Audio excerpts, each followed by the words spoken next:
Shalom Yesharala. First and foremost, I give all praises and glory to Yahweh, Ba'ashem, Yahushai, Ba'ashem, Ruach Kodash.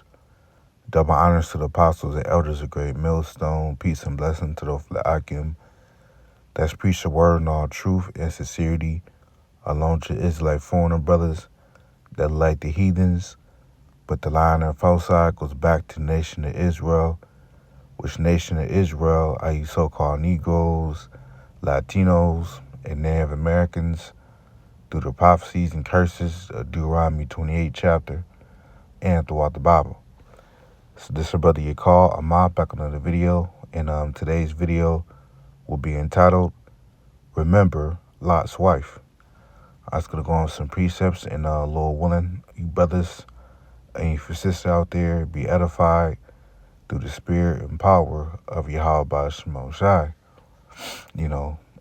Remember Lot's wife, because as we'll read in Luke 17:32, as you see is written in red, which is our Lord Yahweh Shai speaking. It reads, remember Lot's wife. Now, I had looked up on ChatGPT, what does, I wouldn't do that. What does remember Lot's wife means?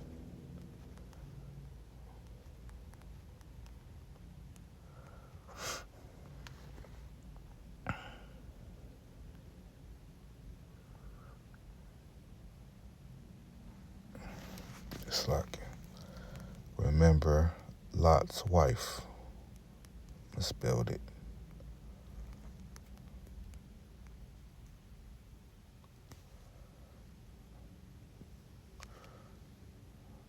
Yep. It says, remember Lot's wife.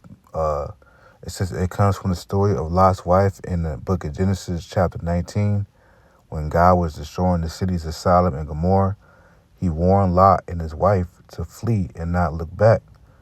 But Lot's wife looked back and she was turned to a pillar of salt. And that's what happened, because the Lord has sent the angels down there to warn Lot to get up out of Sodom and Gomorrah, because they were going to destroy it for that city's wickedness through them Hamites, because they were they were being moles and stuff, man. Men on men, it's abominable.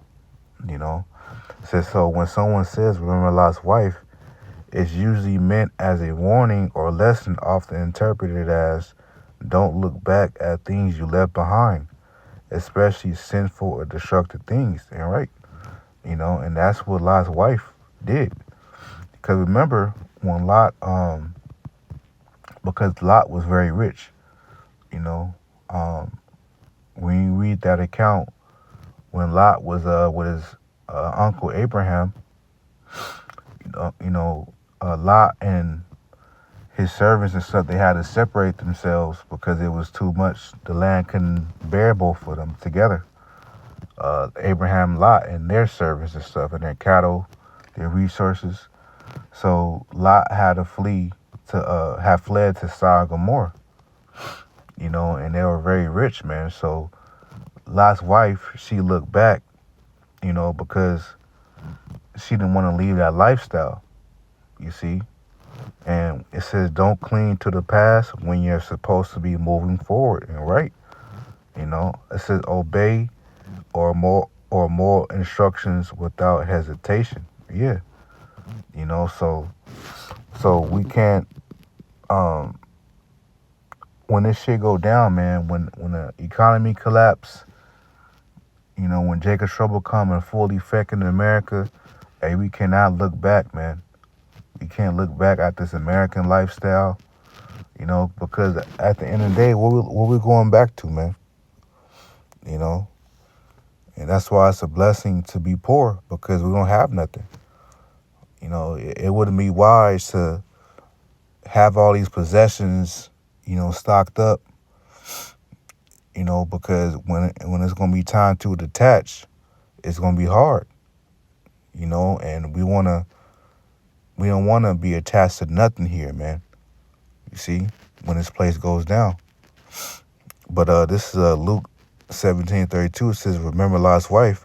Whosoever shall seek to save his life shall lose it." Right? Because when that MOTB remained mandated, which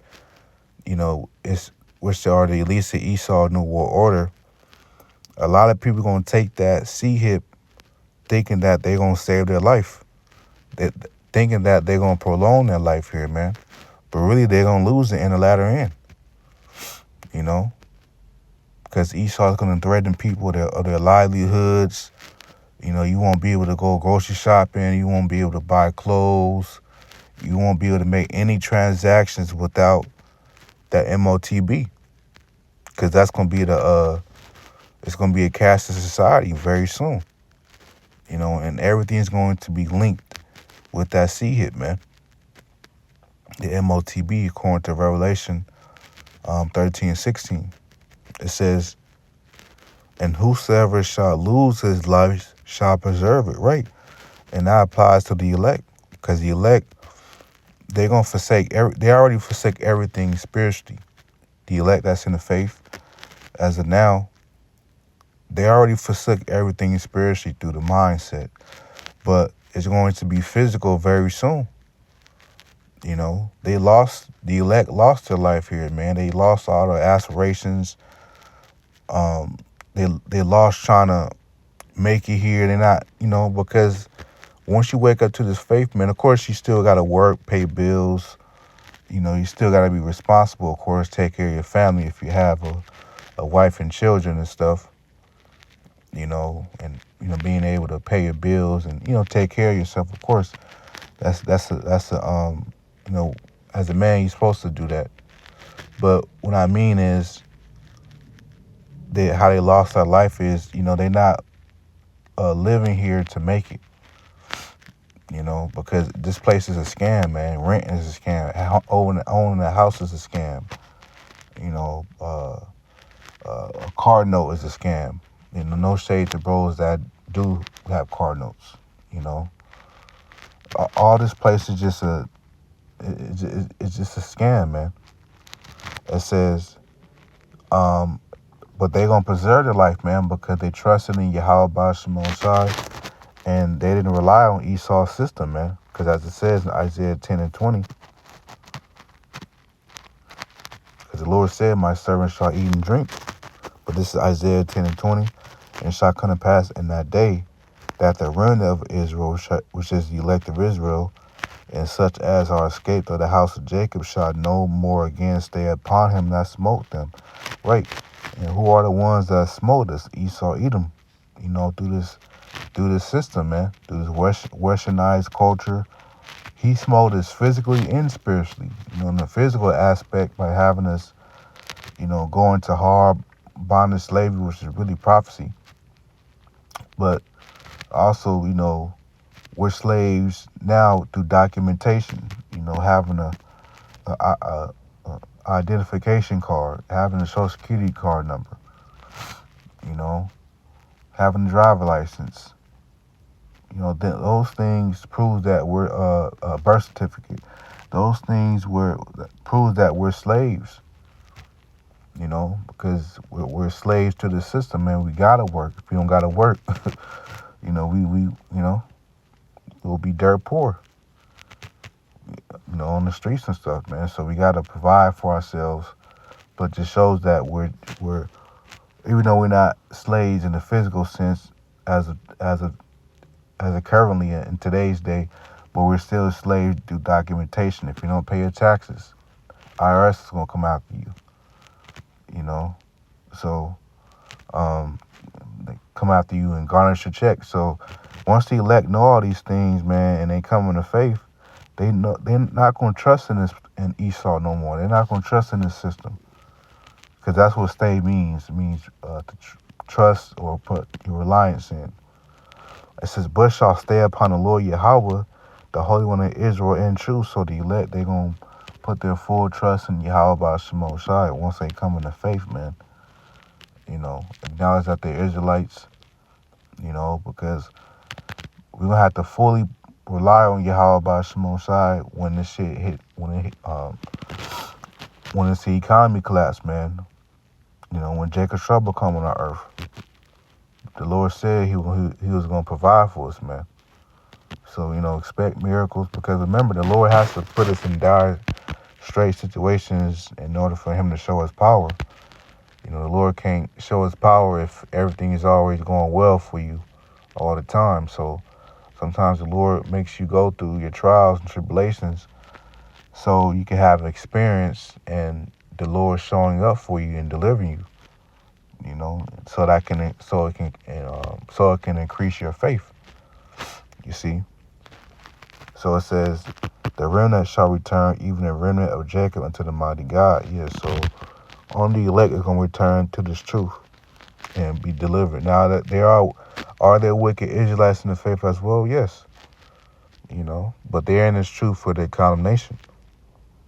So when we say the truth is only for the elect, which is true, because that's who the Lord is going to save. But the non-elect, which is 2/3 of Israel, which they're 2/3 of Israel in the truth as well, but also outside the truth, mainly. The Lord will get all 2/3, man, in these heathens. So,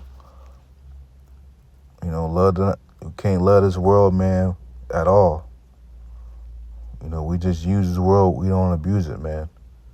But this is 1 John 2:15. This 1 John 2:15 says, love not the world, neither the things that are in the world. So we can't love this world, man. Because we see these people on these TikTok rants. Reason why people are complaining and doing these rants on TikTok, because their program is being disrupted, through the inflation. But now with these tariffs, man, everything will get even more expensive.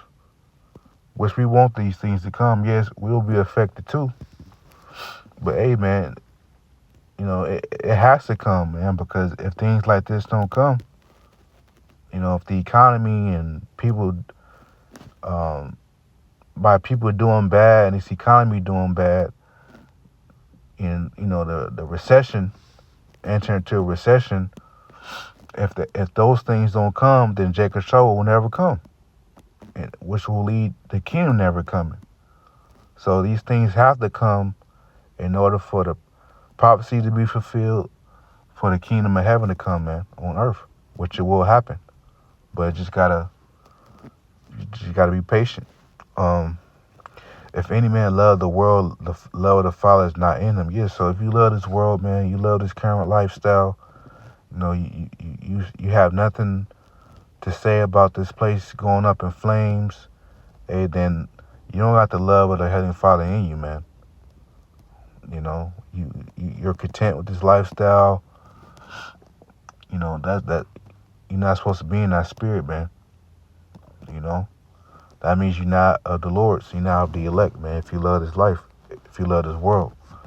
It says, for all that is in the world, the lust of the flesh and the lust of the eyes, and the pride of life is not of the Father, but is of the world. So everything that we see here, man, these trends, social media, everything we see here is of the world, and it's going to be burnt up very soon. It says, and the world passeth away, and the lust thereof. And the world passed away, talking about Esau's rulership, this kingdom. America, man, this place is going to pass away in flames. And all the lust here, man, the food lust, there's all type of lust here, man. All that's going to pass away. It says, but he that doeth the will of Yahweh abideth forever. Yeah, that's the elect. So, because the elect are the ones that's doing the will of the Lord as of right now, in this truth. Teaching the gospel, going out on the highways and byways, making their bodies a living sacrifice, sacrificing their time, their effort to please the Lord, man. So, they're going to be delivered, and their name is going to be abide forever, man, because they're going to be written in the book of life, So yeah, I just wanted to make a lesson on that. Remember Lot's wife. Lord willing, I was edified. And until next time, Shalom.